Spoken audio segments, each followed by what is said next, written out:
میرا خیال ہے کہ اس کے اوپر جو جنرل کنسنسس یا پبلک رسپانس ہے وہ یہ ہے، شیخ رشید صاحب کو عادت ہے جی ایچ کیو کے گیٹ نمبرز بولنا، اس طرح کے جملے بولنا، یہ پنڈی میں اچھا کیش ہوتے ہیں اس طرح کے باس جو ہیں، اور شیخ رشید صاحب ایک پاپولر پولیٹیکل لیڈر ہیں، اس طرح کے جملے جلسوں میں تو بولنا چاہیے، لیکن as a interior minister, as a responsible guy, he has to be careful, اس طرح کے جملے نہ بولیں جس کو لوگ غلط انٹرپریٹ کریں۔ میرا نہیں خیال اسٹیبلشمنٹ کسی کے سر یا گلے پہ ہاتھ ڈالتی ہے، اپنے سروں اور گلوں پہ ہاتھ یہ خود ہی ایک دوسرے کے ڈالتے ہیں، اور اس عوام میں سارے ہی ننگے ہیں، وہ ساری قوم کو پتا ہے۔ ایک عام اسٹریٹ میں جو آدمی پھر رہا ہے جو ایجوکیٹڈ بھی نہیں ہے، اس کی پولیٹیکل اویئرنیس میرے سے زیادہ ہے، بیکاز وہ جو ہارڈ چپس جو ایک عام آدمی فیل کرتا ہے، اس کی پولیٹیکل اویئرنیس میں has to be better than mine. اور یہ وہ دور نہیں رہا، یہ انفارمیشن کا دور ہے، آج ہر بندہ بہت اویئر ہے، اور کوئی جملہ بولا جاتا ہے، کچھ چند لوگوں کو خوش کیا جاتا ہے، تھوڑی سی تالیاں بجوائی جاتی ہیں، تو اس طرح کی جمکریز نہیں کرنی چاہیے جس کو لوگ غلط لیں۔ اسٹیبلشمنٹ آپ دیکھ لیں جتنے کیسز عدالتوں میں ہیں، پہلے پیپلز پارٹی نے نون پہ کیے، نون نے پیپلز پارٹی پہ کیے، پی ٹی آئی نے تو ہارڈلی کوئی کیس کیا ہوا، یہ تو وہ پرانے کیسز یہ پرانے چل رہے ہیں۔ تو تین پولیٹیکل پارٹیز آپس میں کنٹیسٹ کر رہی ہیں، اس میں اسٹیبلشمنٹ کہاں سے گھس آئی ہے، یہ نہیں سمجھ آتا، اور یہ بڑا ایک چیپ پاپولیرٹی اسٹنٹ ہے جو نہیں کرنا چاہیے، میرا خیال ہے کہ اس سے اجتناب کرنا چاہیے۔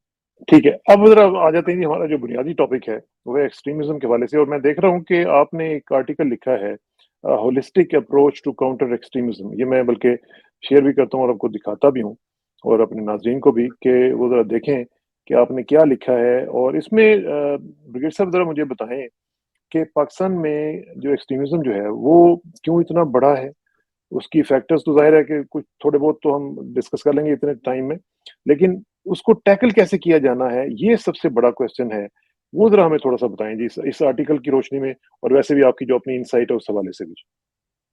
جی، ایکسٹریمزم کی وجوہات جو جب ہم پاکستان میں ڈسکس کرتے ہیں تو سب سے پہلے دھیان جو آتا ہے وہ آتا ہے جنرل ضیاء الحق صاحب کا زمانہ، جب former U S S R نے افغانستان پہ انویژن کیا تو امریکہ نے چاہا کہ اس کو کنٹیسٹ کیا جائے، کنٹین کیا جائے، تو Pakistan I S I Middle East countries کا پیسہ یوز کیا، وہ ہمیں اسٹوری پتا ہے۔ 10 سال وہ جنگ لڑی، پاکستان آئی ایس آئی کو کریڈٹ دیا گیا، پاکستان فوج کو کریڈٹ دیا گیا کہ یہ امریکہ کے لیے پاکستان نے جنگ جیت لی۔ اس کے بعد امریکہ سول سپر پاور بن گیا، اور انہوں نے 10 سال سول سپر پاور کے مزے لیے، اور پھر 2001 9/11 کا واقعہ ہوا تو وہی سپر پاور جس نے افغانستان میں لوگوں کو جہادی کے طور پہ یوز کیا تھا، اور باقی پاکستان اور دوسرے ملکوں کو، ان کو انہوں نے جہادیس کو ابھی نیگیٹو ٹرم میں، اور پھر الٹیمیٹلی ان کو ایکسٹریمسٹ، اور پھر الٹیمیٹلی ان کو ٹیررسٹ کہنا شروع کر دیا، اور لٹ لے کے ان کے پیچھے بھاگ پڑے۔ افغانستان پہ آپ نے دیکھا انویژن ہوا اینڈ 2001، اور پھر 20 سال جاری رہا، وہ جب ختم ہوا یہ کہ جب یہ افغان جہاد ختم ہوا تو جو پاکستان سے باقی مسلم ممالک سے لوگ جہاد، ریئل ٹرم جہاد کرنے کے لیے آئے تھے، جب وہ فارغ ہو گئے تو وہ بالکل بے روزگار تھے، ان کو سمجھ نہیں آتا تھا کہ اب ہم کیا کریں۔ تو جب آپ ایک جنگجو گروپ تیار کرتے ہیں تو ان کو ریہیبلیٹیٹ کرنے کی بھی ایک اسٹریٹجی ہونی چاہیے، اس کے لیے پیسہ ہونا چاہیے، فنڈنگ ہونی چاہیے، کہ اب ان کو ہم نے مین اسٹریم میں واپس اگر لانا ہے تو پہلے ان کے ذہن کو ڈی ریڈیکلائز کرنا ہے، جو آسان نہیں ہے، ہیومنلی بہت مشکل ہے۔ تو وہ ڈی ریڈیکلائزیشن کا جو پروسیس ہے اور ریہیبلیٹیشن کا پروسیس ہے، جس کے لیے billion and trillion of dollars چاہیے، وہ تو پاکستان کے پاس نہیں تھے۔ تو ہوا یہ کہ یہ وہ جہادی ایلیمنٹ جو ریڈیکلائز سے جو جن کے لیے پرائمریلی آپ کو پتا کون سے ریلیجس پولیٹیکل پارٹیز کو یوز کیا گیا، وہ پولیٹیکل پارٹیز کو فنڈنگ کی گئی، انہوں نے پھر ان کو ایز اے رینٹڈ کراؤڈ دوسری جو پولیٹیکل پارٹی تھی ان کو اویلیبل کرنا شروع کر دیا۔